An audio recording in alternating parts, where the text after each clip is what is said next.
मैं मायके आई हुई थी तो सुबह सुबह कुछ काम तो था नहीं, तो मैं छत पे पहुंच जाती हूँ एक्सरसाइज करने के लिए। कोई कुछ भी कहो, मायके जैसा मज़ा कहीं नहीं आता है। ससुराल वाले कहते हैं कि मायके में मिलता क्या है, मायके में वो सुकून मिलता है जो ससुराल में रहकर कभी नहीं मिलता। जैसा मैं फील करती हूँ, अगर आप लोग भी ऐसा ही फील करते हो तो कमेंट करके ज़रूर बताना। ससुराल में भले ही हर तरह का ऐशो आराम हो, कोई काम ना करना पड़े, लेकिन फिर भी सुकून तो घर आकर ही, अपने मायके आकर ही मिलता है। सुबह सुबह अगर थोड़ी सी एक्सरसाइज कर ली जाए तो माइंड और बॉडी दोनों ही फ्रेश हो जाते हैं। थोड़ी सी एक्सरसाइज करने के बाद मैंने थोड़ी सी धूप ली, फिर धूप तेज हो गई। धूप तेज हो गई तो मैं छाँव में आकर आसपास के नज़ारे देखने लगी। ये घर में बेलपत्थर का पेड़ है, गर्मी के कारण ये पेड़ पर लगी हुई सूख गई। ये जामुन है, जामुन भी बहुत सारी लगी हुई है, पर दुर्भाग्य की बात ये है अभी ये कच्ची है और जब मैं ससुराल पे पहुंच जाऊंगी तब ये जाकर कहीं पकेंगी। अब की बार मैं जामुन नहीं खा पाऊंगी, खाने का मन तो बहुत है। शहर में शादी होने का ये एक नुकसान है, जैसी हरियाली गांव में देखने को मिलती है ऐसी शहर में नहीं मिलती। देखो जामुन बहुत सारी लगी हुई है। जामुन देखने के बाद मैंने छत से चारों तरफ नज़र दौड़ाई, देखो कितना अच्छा व्यू है। क्या शहर में ऐसा व्यू देखने को मिलता है? अगर मिलता है तो कमेंट करके ज़रूर बताइए। ये देखने के बाद मैं नीचे आ जाती हूँ, लेकिन मम्मी पापा घर पर थे नहीं, वो खेतों में पानी दे रहे थे। फिर मैं भी वहीं पहुँच जाती हूँ। थोड़ी देर काम करने के बाद हम वापस आ जाते हैं। कस्सी मम्मी ने ले रखी थी, फिर मैं ले लेती हूँ। मुझे भी थोड़ा किसान वाली फीलिंग आ जाती है। कई दिन से मम्मी मुझे अपने पेटीकोट सिलने के लिए बोल रही थी, तो रास्ते में बोल रही थी, मुझे डांट लगा रही थी कि कई दिन हो गए हैं तुझे कहते कहते मेरा पेटीकोट ठीक कर दे।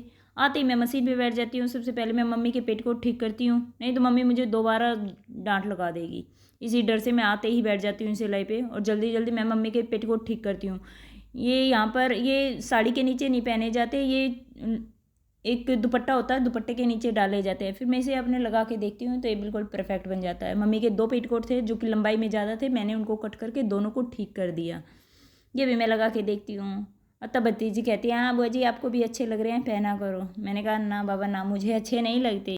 सिलाई मशीन पे बैठे बैठे मैं बोर हो जाती हूँ, थोड़ी देर बाहर निकलती हूँ और पेड़ पौधों की तरफ जाती हूँ, थोड़ा अपने आप को फ्रेश करती हूँ, पेड़ पौधे देखती हूँ। यहाँ पे एक बिल्ली बैठी हुई थी, यहाँ पे मिर्ची के पौधे लगा रखे हैं मम्मी ने, इनमें बिल्ली बैठी हुई थी और जैसे ही मैं आती हूँ तो बेचारी उड़ जाती है। तो इसके लिए मुझे अफसोस होता है, मेरी वजह से इसकी नींद ख़राब हो गई। ये मम्मी ने फूल के पौधे भी लगाए हुए हैं। ये जामुन का पेड़ है, इसमें जामुन बहुत मोटी मोटी लगती है, गुठली कम होती है और उसमें गुद्दा बहुत ज़्यादा होता है। थोड़ा सा अपने आप को फ्रेश करने के बाद मैं वापस चली जाती हूँ। फर्श बहुत गर्म था, पैर जल रहे थे, तो इसलिए मैं डांस भी कर रही थी धूप में। और कुछ ही देर बाद मम्मी प्लॉट में भैंसों के पास जाने के लिए बोलती है कि मुझे भैंसों को पानी पिला के आना है। तो मैंने कहा मैं भी साथ में चलती हूँ। मैं और मम्मी फिर दोनों मिलकर प्लाट में भैंसों के पास जाते हैं। शादी से पहले तो मैं भैंसों से डरती नहीं थी, लेकिन अब शादी को 17-18 साल हो चुके हैं, तो अब जब मैं उनके पास जाती हूँ तो मुझे डर लगता है। मैं मम्मी को बोलती हूँ पहले इन्हें हटाओ तब मैं अंदर आऊँगी। फिर मम्मी गोबर हटा रही थी, मैंने कहा लाओ छोड़ो आज मैं हटा के देखती हूँ बहुत दिनों बाद। और मम्मी को शायद मेरा गोबर हटाना पसंद नहीं आया। मम्मी फिर फावड़ा अपने हाथ में ले लेती है, जिसे गोबर हटाते हैं ना, इसको फावड़ा बोलते हैं। फिर मम्मी जल्दी जल्दी खुद हटाती है और फिर मम्मी उधर काम करती रहती है और हम वापस आ जाते हैं। वापस यहाँ पास में ही मेरी एक दूसरी भाभी का घर है जो मेरे ताऊ के लड़के की वाइफ है। मैं उनके घर चली जाती हूँ और उन्होंने खरगोश पाल रखे हैं। मुझे खरगोश बड़े प्यारे लगते हैं, मैं उसको उठा लेती हूँ, थोड़ा सा इसको ये गोभी के पत्ते खिला रही हूँ ताकि ये मेरे पास बैठा रहे, नहीं तो ये फुदक फुदक के भागने की कोशिश करता है। थोड़ी देर भाभी से बात करने के बाद मैं वापस आ जाती हूँ। मेरी सभी भाभियाँ बहुत ही अच्छी है। फिर शाम हो जाती है और मैं निकल पड़ती हूँ घूमने के लिए। मेरी भतीजी भी जाती है, लेकिन मैं भाभी के पास बैठ गई थी तो मैं लेट हो गई, इसलिए वो मुझसे पहले ही चली गई। अब वो मुझे रास्ते में कहीं मिलेंगी। ये बहुत सारे बच्चे भी रास्ते में खेल रहे थे और ये देखो कितने बड़े बड़े गुम्बद से बने हुए हैं, इनमें तूड़ा भरा हुआ है और जब लोग खुम्बी लगाएंगे ना तब इसकी ज़रूरत पड़ती है, इसलिए इन्होंने पहले से ही सीज़न में तूड़ा लेके रख लिया है। तूड़ा में इस भैंस का भूसा होता है।